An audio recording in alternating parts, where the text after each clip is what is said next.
Let's say you're in the technology industry and God forbid, you're being laid off. Would you be happy if your employer is offering you a 1-year pay as severance? Or you'd be worried whether you'll get your next job? And today I want to reflect a little further in the world of layoffs, how much severance packages come into play, and what does it really mean to all of us.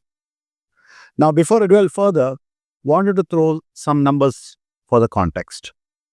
According to the website trueup.io, it's a website which tracks layoffs in US. According to them, this year, every day, 560 technology workers are being laid off. Do you think it's too much, 560 per day? Let me take you to last year's numbers. Last year, per day, according to them, 650 technology workers were being laid off. So, one way to look at it is it's gotten better. But the other way to look at it is saying layoffs are here to stay. But then what happens to people who are getting laid off? An interesting analysis published in Bloomberg about Russell 3000 index last year. The Russell 3000 index last year, the number of people who got laid off under them, on an average, each worker got paid $40,000 as severance pay. Now, I can't comment whether 40,000 is small or big enough, but I have to give you a comparison for you to make up your own mind. In 2022, Meta let go 11,000 technology workers. And Meta paid, on an average, $88,000 per worker as severance pay. So $40,000, $88,000. What's big or what's small?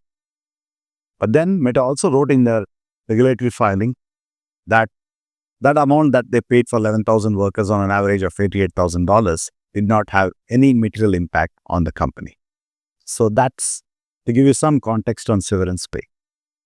So coming back to where we started, if you get a severance pay of, let's say, a 1-year salary or a 2-year salary, somebody asked me this recently saying that, oh, this X company actually has paid out a very generous severance package. What do you think? Yes, I think a 1-year salary or a 2-year salary, which is primarily a function of a formula, which means that for every year that you work, you get a month's pay. That's considered generous in the world that we live today. But you also have to look at it from a point of view of the time taken to get your next job. Yes, you got a 1-year salary, but let's say you didn't get a job within that time.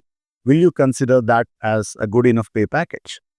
Let's say you're in a leadership role. Is it easy to get a job in 6 months to 1 year in today's world?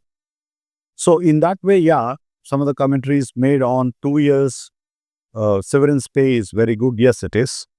But then you also have to look at whether you get a next job within the time and whether that check that you got actually suffices for that. So that's one context.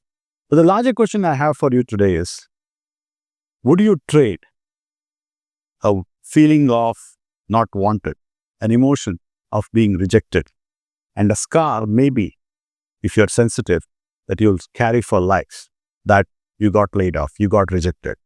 Will you trade that for a 1-year check? Let me know what you think.